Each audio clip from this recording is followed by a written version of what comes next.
민주당이 자영업자 손실보상법 등 코로나19로 인한 경제 양극화를 해소하기 위해 코로나 3법 추진을 공식화했습니다. 홍남기 경제부총리는 재정은 화수분이 아니라며 우려의 뜻을 나타냈습니다. 법안을 따져보니 최대 100조 원이 넘는 재정이 필요한 것들도 있습니다.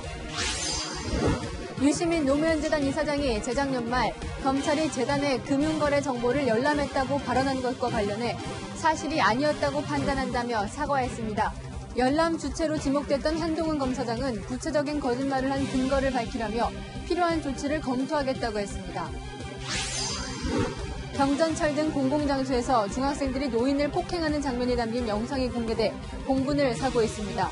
가해 학생들의 신원을 파악해보니 만 14세 미만 촉법소년이어서 형사처벌은 할 수 없는 것으로 알려졌습니다. 정부가 설 연휴 전에 국내에 도입될 백신으로 화이자가 유력하다고 밝혔습니다. 설 전까지 남은 기간 동안 화이자 백신의 안전성은 어떻게 검증하고 허가할 것인지 짚어봅니다. 전국의 부동산 중개업소는 11만 개, 공인중개사는 46만 명으로 역대 최대인 것으로 나타났습니다. 부동산 하락 덕분인데 소비자 불만이 큰 중개 수수료 조정 문제는 여전히 지지부진한 상황입니다.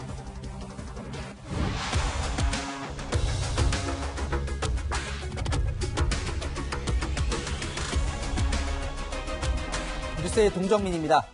정부의 방역 지침을 따르는 것도 이젠 한계다. 더는 못 버티겠다며 거리로 나서는 자영업자들 소식 전해드려왔지요. 민주당이 이들의 손실을 보상해주겠다며 손실보상제 법안을 추진하기로 했습니다. 그 외에도 협력이익공유법, 사회적 기금법 등 코로나 지원 3법 처리를 공식화했습니다. 취지는 좋지만 문제는 재원입니다. 몇 조 원 수준이 아니라 넉 달 동안 최대 100조 원이 들어가는 법안을 내고 있습니다. 한 해 국방 예산의 2배 수준입니다. 최선 기자입니다.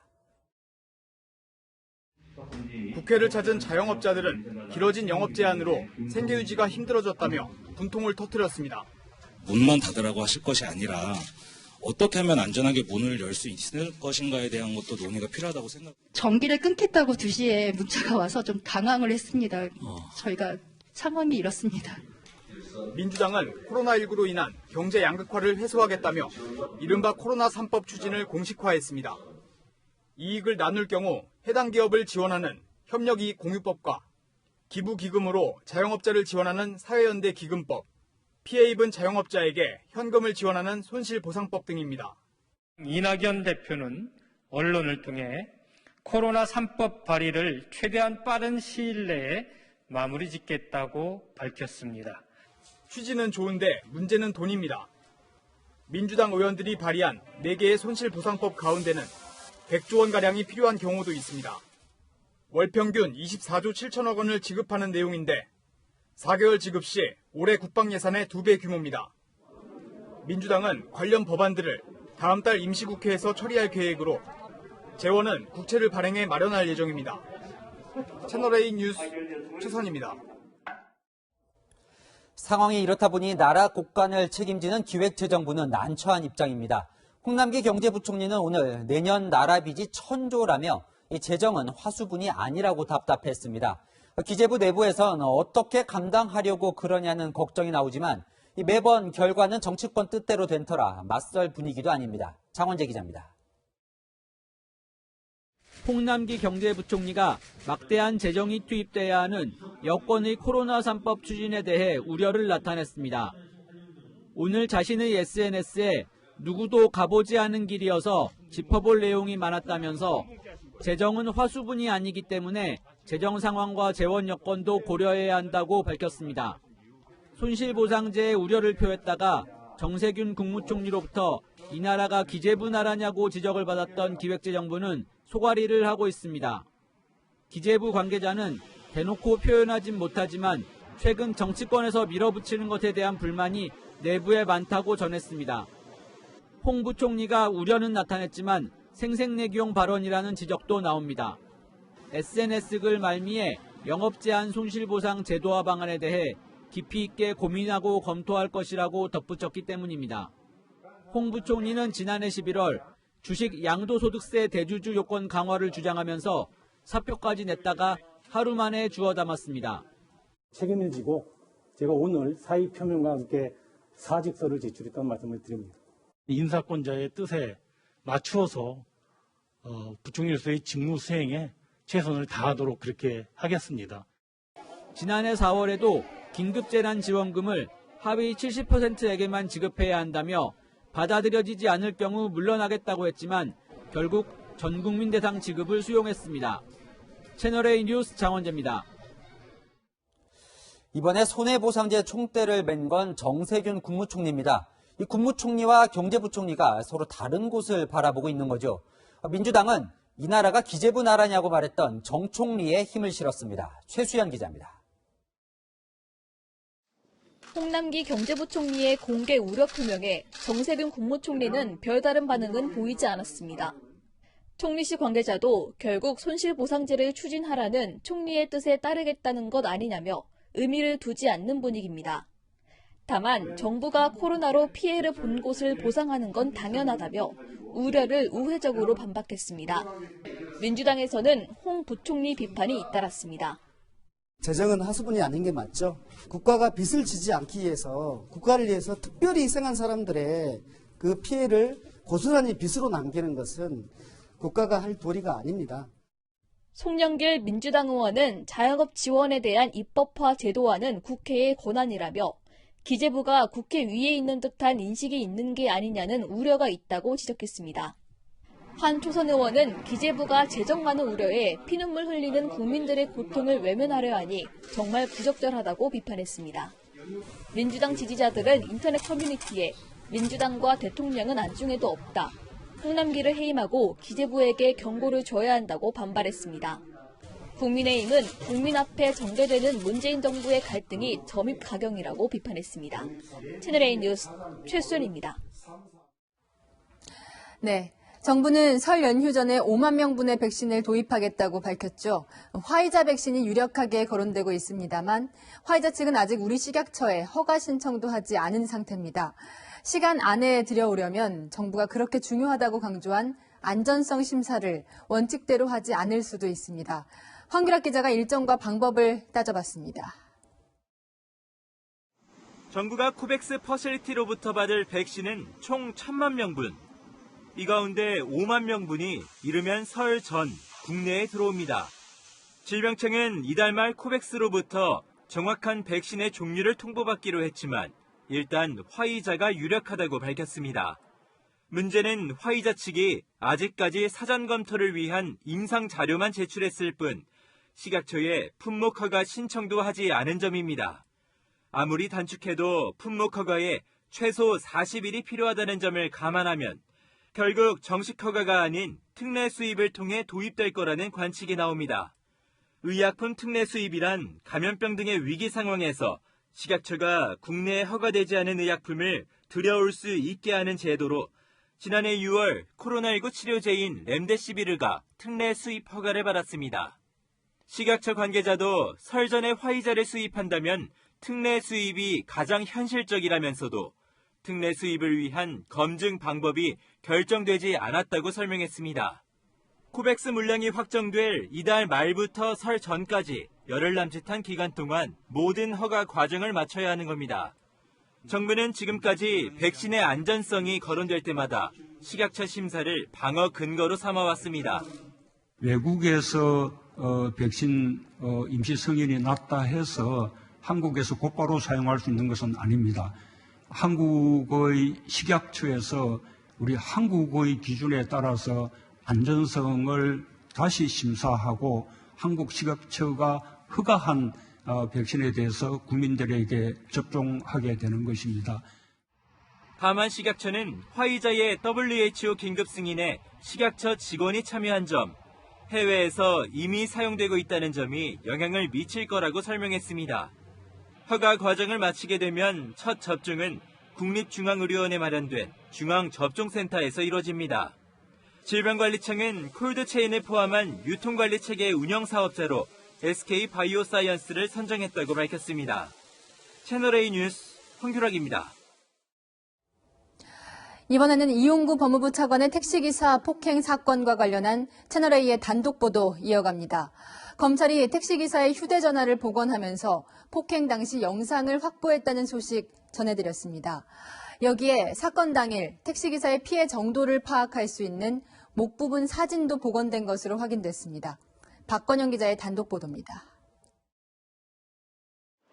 검찰은 이용구 법무부 차관에게 폭행당한 택시기사의 휴대전화를 복원하는 과정에서 택시기사의 목 부위가 찍힌 사진을 발견한 것으로 알려졌습니다. 사진이 촬영된 날짜는 지난해 11월 7일 새벽으로 이 차관에게 폭행을 당한 지 몇 시간 뒤 택시기사가 증거로 남겨둔 겁니다.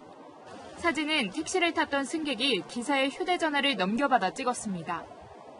파출소에서 조사를 받고 나온 택시기사는 운행을 재개하고 승객을 태웠는데 경찰관으로부터 전화가 왔습니다.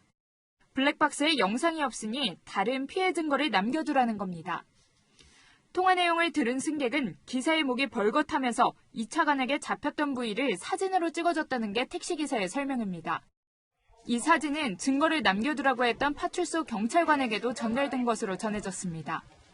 하지만 다음 날 이 차관과 만나 합의한 택시기사는 폭행 장면을 촬영한 영상과 피해 사진을 모두 삭제했습니다. 지워진 영상과 사진은 검찰 수사 과정에서 복원됐습니다. 검찰은 지난 19일 택시기사를 참고인으로 불러 조사하면서 이 사진에 대해서도 확인했습니다. 폭행 동영상과 함께 피해 부위를 찍은 사진도 이 차관의 택시기사 폭행을 증명하는 자료로 활용될 걸로 보입니다. 채널A 뉴스 박건영입니다. 김학의 전 법무부 차관 출국금지 사건을 수사 중인 검찰은 이틀 동안 법무부를 압수수색하며 수사에 박차를 가하고 있죠. 그런데 과거 이 사건 수사가 외압 때문에 제대로 진행되지 못했다는 주장이 나왔습니다. 공익신고서에 나온 내용인데 추가 수사를 중단시킨 최종 결정자가 이성윤 서울중앙지검장으로 지목돼 있습니다. 당시 관계자의 해명까지 김민지 기자가 취재했습니다. 이성윤 서울중앙지검장이 김학의 전 법무부 차관의 불법 출국금지 의혹 수사를 중단시킨 책임자라는 주장이 나왔습니다. 추가 공익신고서에서 신고자는 이성윤 지검장은 당시 대검 반부패 강력부장으로서 긴급 출국금지 위법성 수사 내용을 인지하고 추가 수사를 중단시킨 최종 의사 결정자라면서 이 지검장을 피신고인으로 기재했습니다. 공익신고서에 따르면 법무부 의뢰로 수원지검 안양지청은 김 전 차관에게 출국금지 정보를 유출해 해외 도피하게 한 혐의를 수사했습니다. 이 과정에서 수사팀이 출국금지 과정에 위법한 정황을 발견해 추가 수사에 나섰는데 대검 반부패 강력부 등으로부터 수사를 중단하라는 취지로 연락이 왔다는 게 신고자의 주장입니다. 또 긴급 출국금지 보고서를 작성한 출입국 본부 직원 김모 씨는 전화조사에서 검찰 부탁받고 해준 것인데 이것을 수사하면 검찰도 다친다며 강하게 반발했다는 내용도 신고서에 담겼습니다. 공익신고서에는 긴급 출국금지 승인요청서 허위 작성 등의 혐의를 받고 있는 이모 검사의 비위 혐의에 대한 수사팀의 보고서도 첨부됐습니다. 하지만 이 보고서는 상부에 보고되지 못했다고 신고자는 주장했습니다.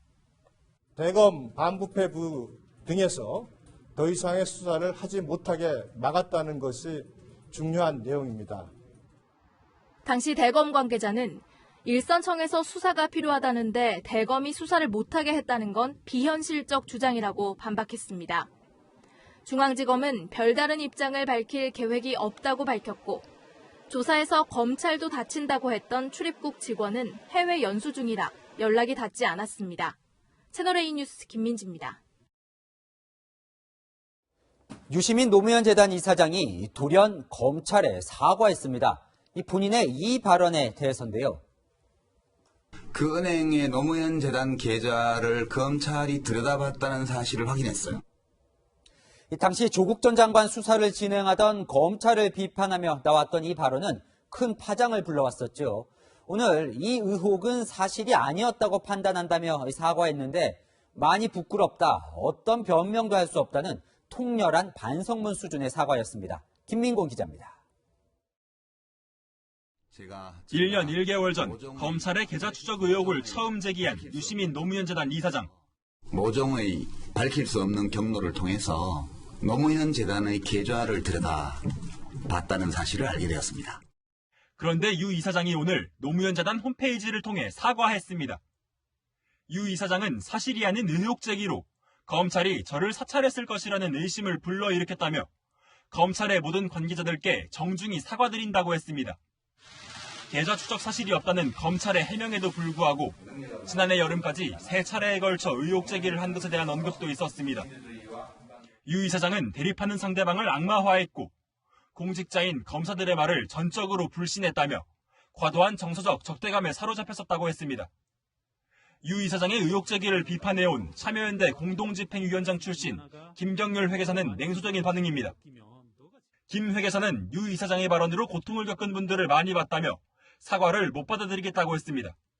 김 회계사와 함께 유 이사장을 비판해온 권경의 변호사도 사과에 진정성이 있으려면 이사장 자리를 내놓는 책임을 져야 한다고 지적했습니다. 검찰 관계자는 근거 없는 의혹으로 1년간 소모적인 논쟁을 벌였다며 의심받은 검사들은 무슨 죄냐고 억울함을 토로했습니다. 채널A 뉴스 김민곤입니다. 당시 거짓말을 한 근거를 밝혀라. 당시 유시민 이사장으로부터 계좌 추적을 한 당사자로 의심받았던 한동훈 검사. 오늘 사과 소식을 전해 들은 뒤 이렇게 압박했는데요. 그동안 검찰 공격에 앞장섰던 유 이사장이 왜 갑자기 사과를 했을까? 왜 이 시점일까? 의문이 나오고 있습니다.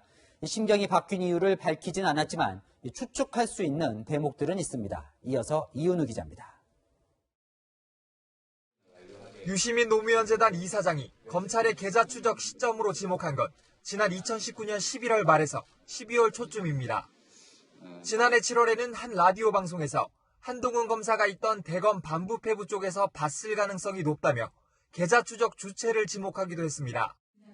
이 주장이 사실이라면 지난해 말에는 유 이사장에게 계좌 추적 사실이 통보돼야 합니다.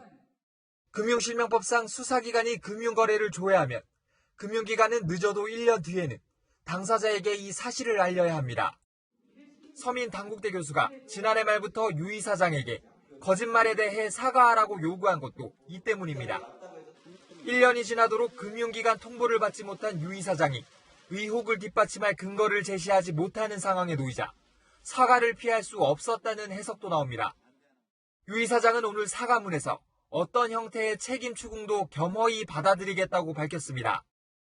검찰 수사를 의식한 표현이라는 관측이 나오는 대목입니다.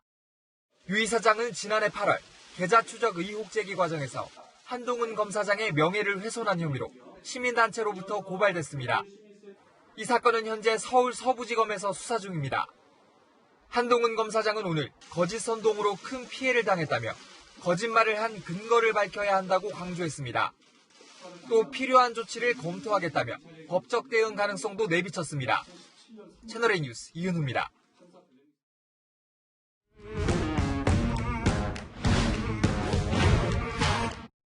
열한야랑 정치부 이동은 기자와 함께합니다. 첫 번째 주제 보여주시죠. 네.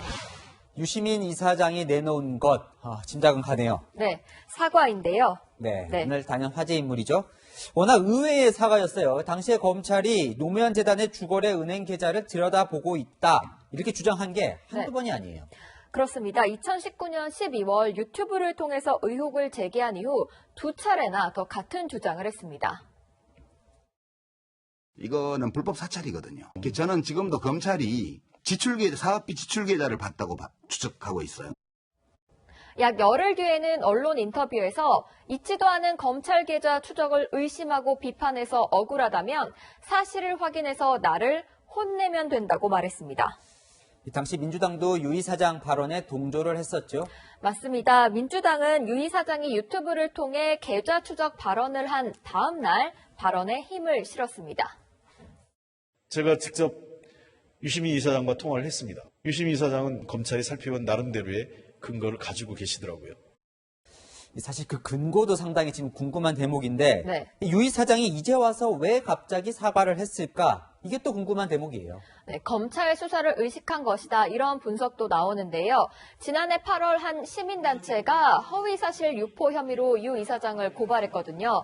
그 다음부터 유 이사장은 관련 발언을 더 이상 하지 않았습니다. 오늘 사과문에서 또 이 상대를 악마화하고 검사들 말을 불신했다 이렇게 밝혔는데 이 당시에 검찰을 향해 이것 말고도 여러 의혹을 제기했었죠. 네, 윤석열 검찰총장이 부하들에게 속아서 조국 전 법무부 장관 낙마를 위해 움직였을 가능성이 있다는 의혹을 제기한 적이 있습니다. 이거 상식이에요. 검찰총장이 속을 가능성이 없다는 거는 상식이 안 맞는 주장이고요. 저희 이 추론은 내사를 했다는 거예요. 검찰은 못 믿어요. 데이터를 뭘 장난을 칠 가능성도 있는 거죠. 증거인멸 시도가 아니에요. 증거를 지키기 위한 거지. 누리꾼들은 유 이사장의 사과에 대해서 사과만 해서 될 일이냐, 세상 시끄럽게 만들고 입으로 흥한 자 입으로 망한다, 가짜뉴스 비판하던 분이 가짜뉴스 만들고 등의 반응을 보였습니다. 이 추가 사과가 또 있을지 이 다음 행보가 궁금해집니다. 네. 자, 다음 주제 보겠습니다. 네. 이 방금 가짜뉴스 언급했는데 이 문재인 대통령에 대한 가짜뉴스가 퍼졌나 보죠. 네, 최근 온라인에서 문 대통령이 참모 조언대로 기자회견 답변을 했다는 의혹을 담은 사진 한 장이 돌았는데요. 프롬프터 화면에는 보시는 것처럼 대통령님 말문 막히시면 원론적인 답변부터 하시면서 시간을 벌어보십시오라고 적혀 있습니다. 당시 생중계 때 언뜻 이 프롬프터 이 화면이 보였는데 네. 뭐 저런 글은 쓰여 있지 않았죠. 그렇습니다. 원본 사진 프롬프터에는 질문한 기자의 소속과 이름 그리고 질문 요지가 적혀 있는데요. 심지어 사진 자체도 올해가 아닌 지난해 기자회견 때 촬영한 사진입니다. 저희가 그동안 이 코로나 가짜뉴스를 많이 정정해 드렸는데 네. 정치에도 가짜뉴스가 많이 퍼져 있나 봅니다. 네, 최근 SNS에 올라온 사진 하나 더 소개해 드릴게요. 박근혜, 이명박 사면 이낙연은 합니다라는 문구를 쓴 버스 광고입니다. 이 가짜겠지만 얼핏 보면 이 진짜인 것처럼 헷갈려요. 네, 사면론을 꺼냈다가 지지층이 이탈한 이낙연 민주당 대표에게 곤란한 내용이죠. 오늘의 열왕야랑은 속지 말자로 정해봤습니다. 가짜뉴스가 아무리 판친다지만 이 속이는 건 잠깐이고 결국엔 진실이 밝혀지더라고요. 그걸 믿어야겠죠. 지금까지 열왕야랑이었습니다. 중학생이 어르신에게 욕설을 하고 심지어 폭행을 하는 장면, 보기만 해도 가슴이 철렁합니다. 조작 영상이길 바랬는데 실제 사건으로 확인돼서 경찰이 수사에 나섰습니다. 일부 피해 노인은 가해 학생 처벌을 요구하고 있는 것으로 알려졌는데 영상에 나온 학생들 만 14세 미만 촉법 소년이라 형사처벌은 받지 않습니다. 구자준 기자가 보도합니다. 지하철 노약자석에 앉아있는 학생들. 한 노인이 지적하자 가운데 앉은 학생이 노인을 밀치고 반대편 자리로 옮깁니다.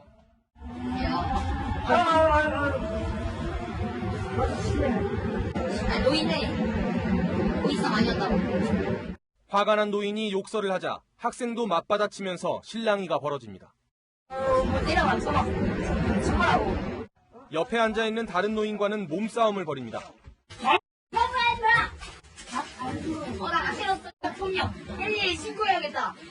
주변 친구들이 말리지만 화를 참지 못하고 싸움을 말리는 주변 사람에게도 시비를 겁니다.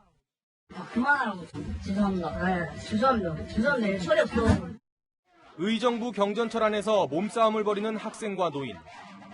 목소리가 커지더니 학생이 노인의 목을 조르고 넘어뜨립니다. 영상들은 SNS를 통해 빠르게 확산됐고 많은 사람의 공분을 사고 있습니다. 청와대 국민청원에는 이들 학생을 강력히 처벌해달라는 글도 올라왔습니다. 경찰도 수사에 나섰습니다.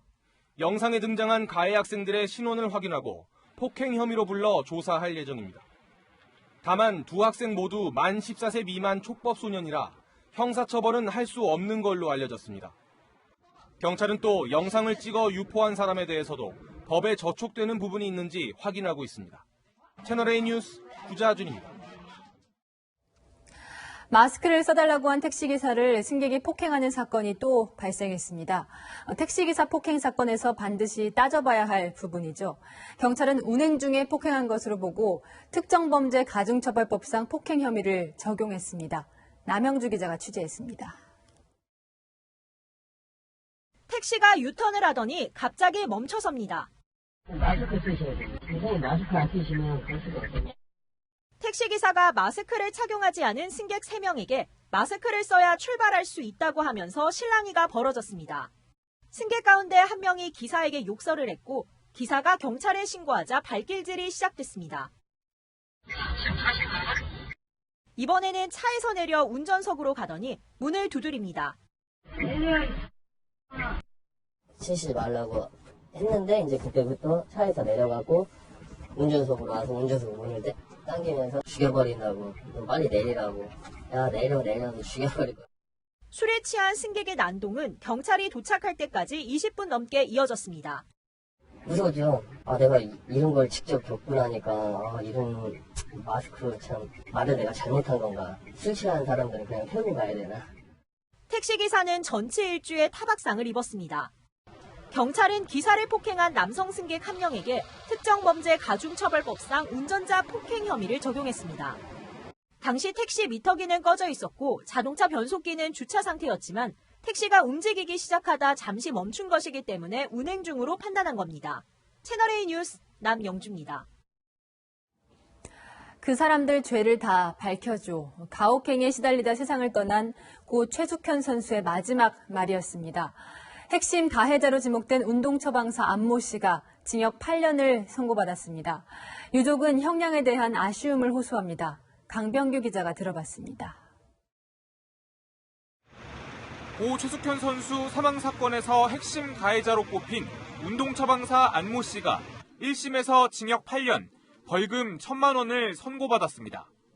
재판부는 추행과 가혹행위가 결국 최숙현 선수의 극단적 선택을 초래했다고 양형 이유를 밝혔습니다. 안 씨는 피해 선수들의 뺨을 1시간 동안 때리거나 발로 폭행했습니다. 여성 선수들의 수영 자세 지도나 마사지를 명목으로 성추행했습니다. 여기에 의사 자격 없이 의료 행위를 하고 치료비 명목으로 2억 700만 원을 받아 챙기기도 했습니다. 최숙현 선수 유족 측은 처벌이 약하다는 반응입니다.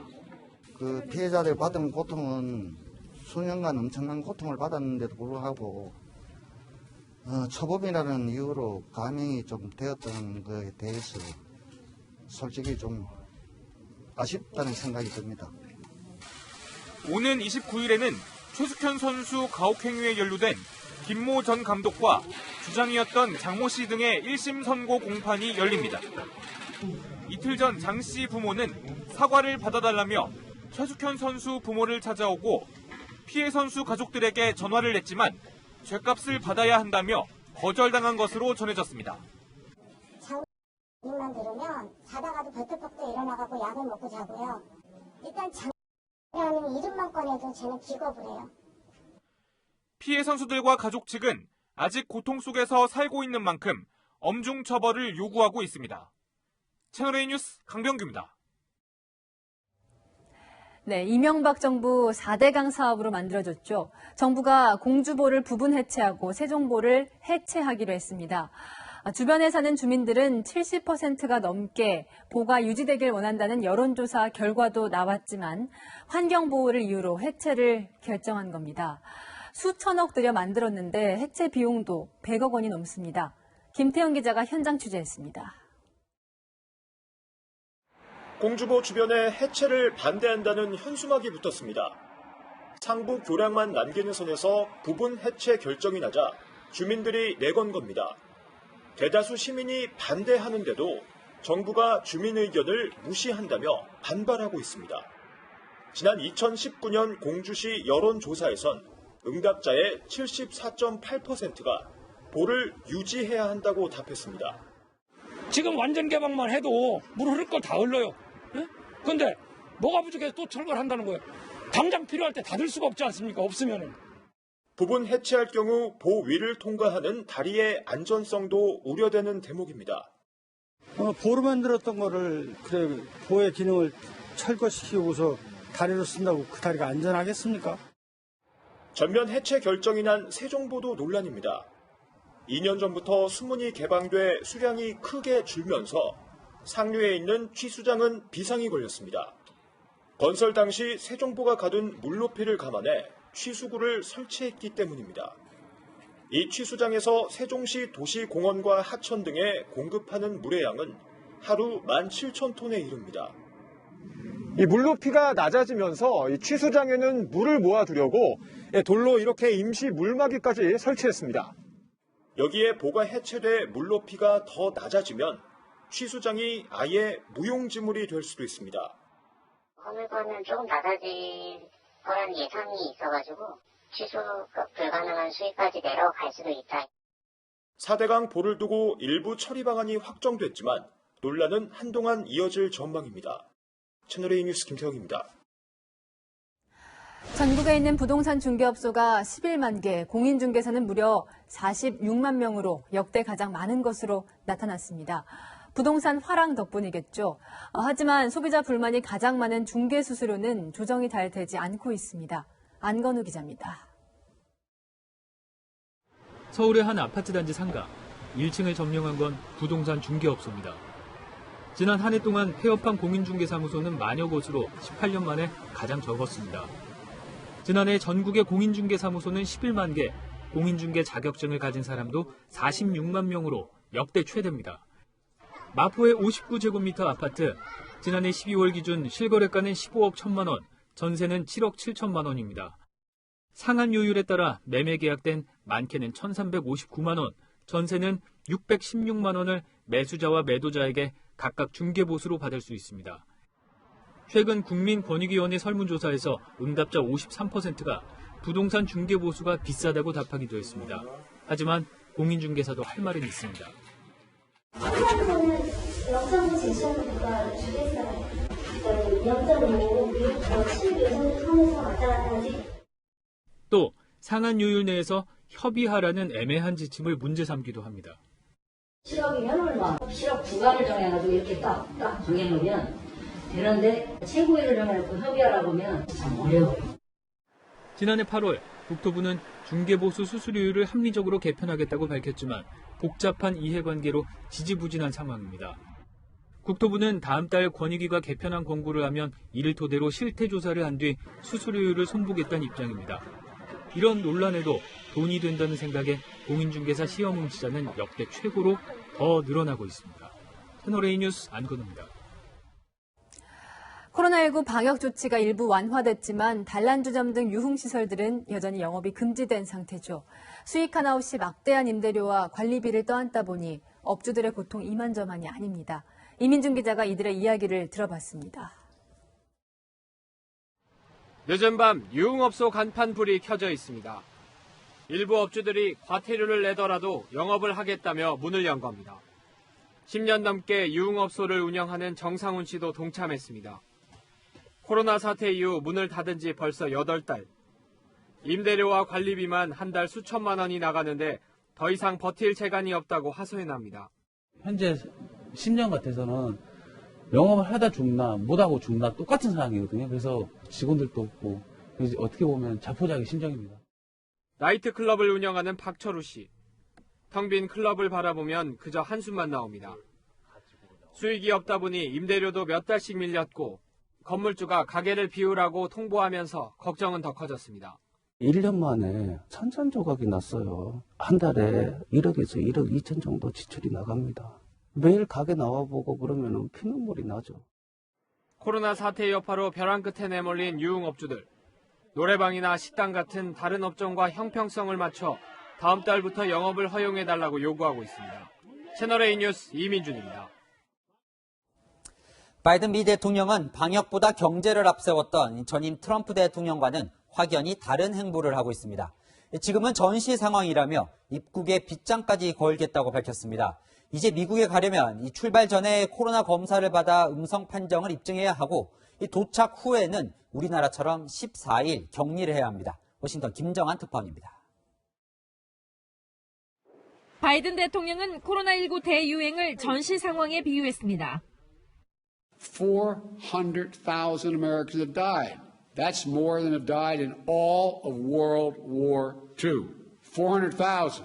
This is a wartime undertaking. 바이든 대통령이 서명한 행정명령에 따라 미국 입국 절차도 까다로워집니다.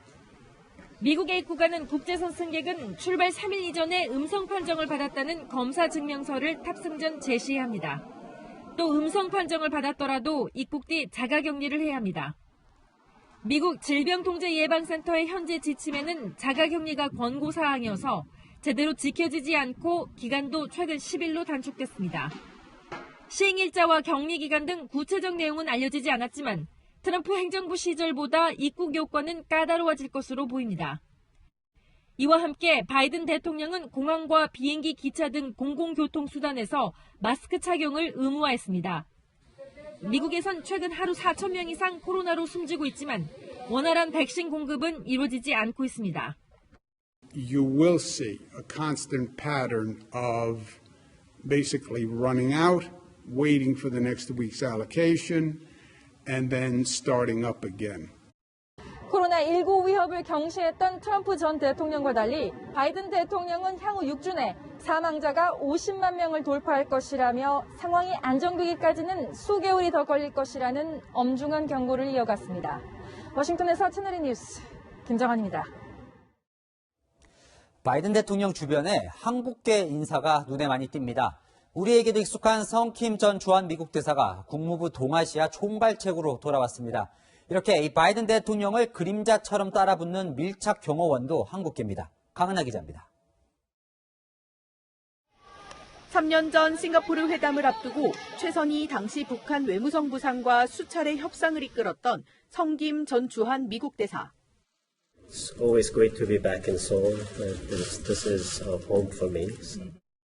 오바마 정부 때인 2011년 한국계로 첫 미국 대사를 지냈고 As you know, I've worked on North Korea issues for a long time, and I've traveled to North Korea many times. So this issue is personal to me. 국무부 대북정책 특별대표를 역임하는 등 북핵통으로 불립니다. 그런 그가 이번엔 동아시아 태평양 지역의 외교 정책을 총괄하는 차관보 대행에 지명된 겁니다. 아직 상원 인준 절차가 남았지만 한국계론 국무부 내 최고위직으로 평가받습니다. 백악관을 향하는 바이든 대통령 가족 곁에서 눈길을 떼지 못하는 한 남성. 국토안보부 산하 비밀경호국 소속으로 대통령 경호 책임자인 한국계 데이비드 조입니다. 특히 취임식 내내 검은 마스크를 쓰고 무표정하게 대통령을 그림자처럼 따라다녔는데 바이든보다도 시선을 사로잡는다며 SNS 글들이 쇄도했습니다. 데이비드 조는 20여 년 경력의 경호원으로 북미 회담에서 트럼프 전 대통령을 경호한 공로를 인정받아 2년 전 상을 받기도 했습니다. 바이든 영부인 곁엔 바이든 재단에서 일한 인연으로 한국계 진아리가 일정 담당 국장으로 지명됐습니다. 채널A 뉴스 강인아입니다. 백악관을 떠나 플로리다 집으로 돌아온 트럼프 전 대통령은 곧바로 골프장으로 향했습니다. 겉으로는 여유로워 보이지만 은행 계좌가 닫히고 사업도 타격이 크고 악재만 쌓여가고 있습니다. 워싱턴 유승진 특파원입니다. 빨간 모자를 쓰고 카트를 운전하는 트럼프 전 미국 대통령. 백악관을 나온 다음 날 자연인 트럼프는 플로리다 골프장에서 하루를 보냈습니다. 측근들과 여유롭게 대화를 나누는 모습이 포착됐지만 속내는 복잡해 보입니다. 워싱턴 포스트는 플로리다주에 본사가 있는 뱅크 유나이티드가 트럼프의 계좌를 닫았다고 보도했습니다. 트럼프는 이 은행에 작년 말 기준 55억 원 이상 예금을 보유했던 것으로 알려졌습니다. 명확한 이유는 밝히지 않았지만 앞서 트럼프가 거래해온 다른 두 은행들도 의사당 난입 사태 이후 잇따라 계좌를 폐쇄했습니다. 트럼프 일가의 사업도 타격을 입었습니다. 골프장과 호텔 사업이 부진을 겪으며 트럼프 그룹 매출은 2년 전보다 38% 급감한 것으로 알려졌습니다. 퇴임 후 탄핵 압박도 여전합니다. CNN은 이르면 이번 주 안에 하원에서 가결된 탄핵 소추안이 상원으로 송부될 수 있다고 보도했습니다. I don't think it's very unifying to say, oh, let's just forget it and move on. It will be soon. I don't think it will be long, but we must do it. 다만 구체적인 시점은 못 박지 않았습니다. 탄핵 전국에 정치권 관심이 집중된다면 이제 막 임기를 시작한 바이든 행정부의 국정 운영에 부담이 될 수 있다는 우려도 나오기 때문입니다. 이런 가운데 트럼프는 변호사를 선임하는 등 상원 탄핵 심판 준비에 돌입했습니다. 워싱턴에서 채널A 뉴스 유승진입니다. 이라크 수도 바그다드의 한 시장에 폭탄이 터졌습니다. 이슬람 급진 무장단체 IS의 폭탄 테러에 무고한 시민 30여 명이 목숨을 잃었는데요. 바이든 미 대통령의 취임에 맞춘 의도적인 테러로 보입니다. 유주은 기자입니다.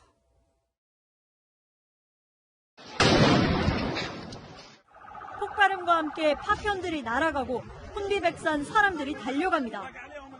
부상자들을 돕기 위해 몰려왔지만 몇 초 뒤 폭탄 테러가 다시 발생한 겁니다. 주변은 아수라장으로 변했습니다. بغيرة العراقيين وشهامتهم حتى فجر نفسه وسط الناس. 이라크 수도 바그다드의 중심부에서 자살 폭탄 테러가 잇따라 발생한 건 현지 시각 어제 낮. 코로나19 봉쇄가 1년 만에 풀려 다시 북적였던 시장에서 30여 명이 숨지고 100명 넘는 사람이 다쳤습니다.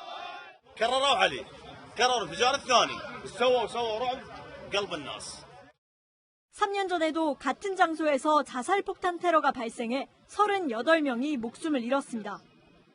이라크 당국은 사람들을 불러 모은 뒤 연쇄 폭탄 테러를 하는 극단주의 테러 단체 IS를 배후로 지목했고 IS 역시 자신들의 소행임을 인정했습니다. 한때 이라크 국토 3분의 1을 점령했던 IS는 2019년 시리아에서 공식 패망했지만 잔당들은 여전히 활동하고 있습니다. 특히 이번 테러가 바이든 미국 대통령 취임에 맞춰 발생한 만큼 자신들의 존재감을 과시하기 위한 것 아니냐는 분석도 나옵니다. 채널A 뉴스 유주은입니다. 코로나 때문에 젊은 예술인들의 데뷔 무대인 소극장들은 아예 줄폐업하고 있는 상황입니다. 재즈 팬들의 성지였던 재즈바도 서태지가 거쳐간 유명홀도 문을 닫게 됐습니다. 터전을 잃은 청년 예술가들은 어디에 가서 무엇을 하는지 여현교 기자가 만나봤습니다.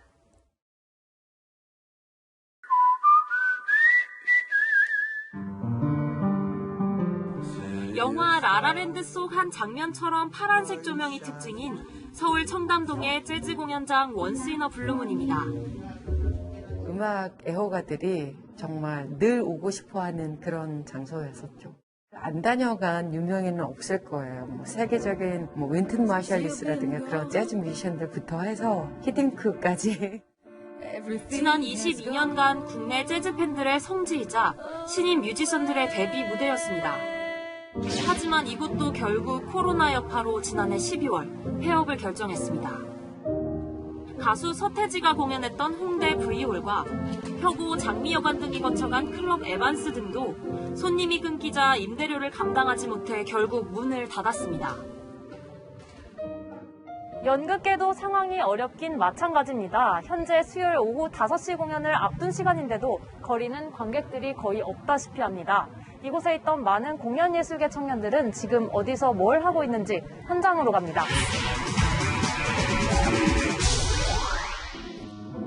코로나 이후 재즈 뮤지션 김영미 씨와 김계선 씨는 유튜브로 무대를 옮겼습니다.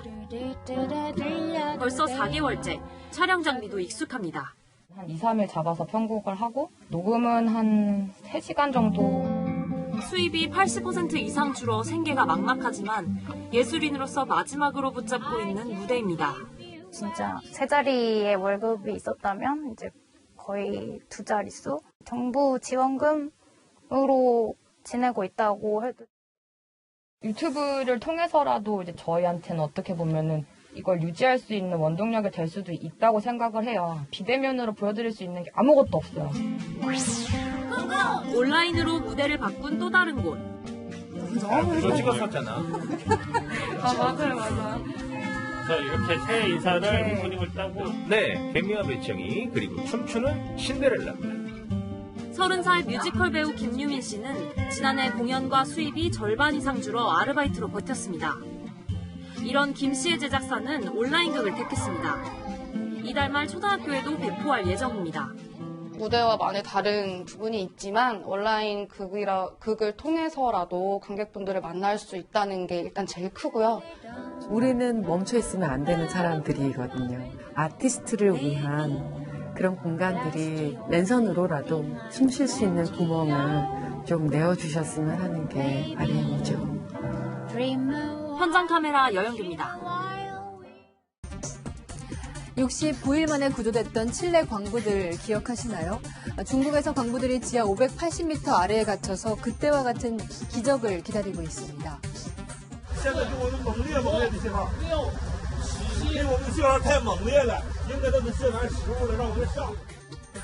광산 폭발이 일어난 지 오늘로 13일째 22명이 지하에 갇혔는데 지금까지 12명의 위치가 확인됐고 11명이 생존하는 것으로 알려졌습니다. 철사를 통해서 올라온 생존 메시지, 구조를 멈추지 말아달라고 적혀 있습니다. 중국 당국은 파이프 10개를 뚫어서 광부들을 지상으로 구출하는 작업을 진행 중입니다.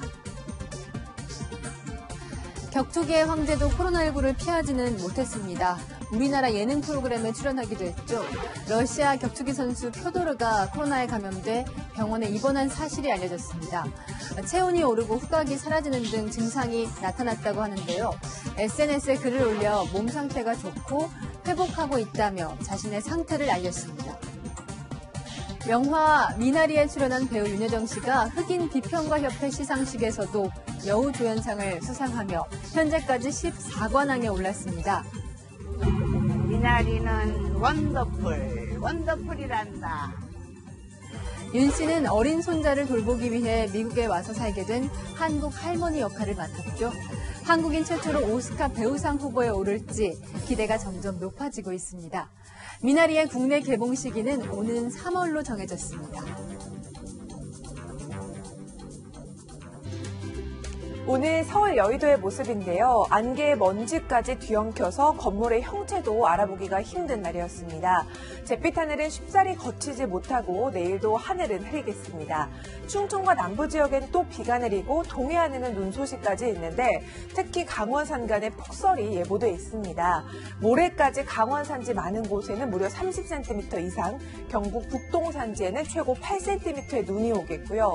제주도에는 최고 60mm, 전남과 경남 남해안, 동해안 지역에도 10에서 40mm의 꽤 많은 비가 오겠습니다. 비와 눈은 모레까지 이어지고 낮부터는 내륙이 차차 맑아지겠습니다. 주말과 휴일 모두 예년 기온을 웃돌아서요. 3월 초중순만큼 온화해서 추위 걱정은 없는데요. 오늘 머물렀던 미세먼지가 남아서 내일 일부 중서부 지역에 영향을 주겠습니다. 다음 주 중반까지는 봄 같은 겨울 날씨가 이어지겠고요. 남은 겨울은 날씨 변동이 크겠습니다. 날씨였습니다.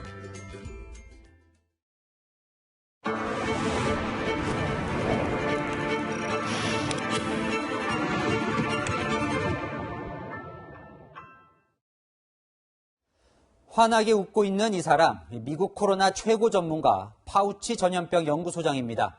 트럼프 정부 때 대통령이 엉뚱한 치료제를 홍보한다고 비판했다가 갈등을 빚었죠. 이 바이든 정부가 들어선 뒤에 이제 과학을 말할 수 있어 해방감을 느낀다며 기뻐했습니다. 정치적 압력 때문에 전문가가 할 말을 못하는 일은 이제 백악관에서는 사라지기 시작했습니다. 오늘 뉴스 여기까지입니다. 내일도 뉴스입니다.